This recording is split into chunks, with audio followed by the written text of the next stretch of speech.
嗱，跟住咧就去到36條題目㗎啦。佢話有咩方法咧可以係搞掂個 inflationary gap， 中文同學就係叫做通脹差距。通脹差距係咁講嘅，呢個就係 LRAS。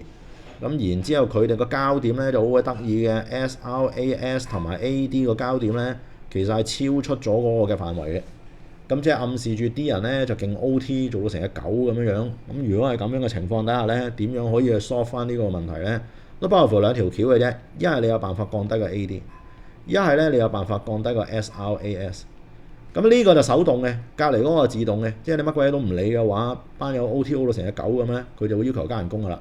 要求加人工嘅話，成本上漲咗咧，你個 SRAS 就自然會係下降㗎啦。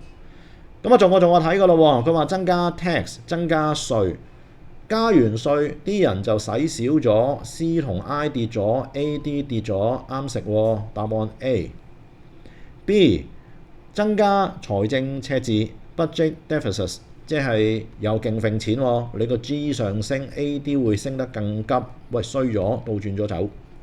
C 增加 transfer payment， 我哋話轉移支付，轉移支付我唔理你俾邊個，總之攞到手嘅 disposable income 可用收入咧升咗 ，C 會升 ，I 會升，倒轉咗操作又錯。咁啊跟住啦 ，D 增加 government expenditure， 政府直接使多咗 ，AD 上升又錯。咁啊答案就係 A Apple 啦。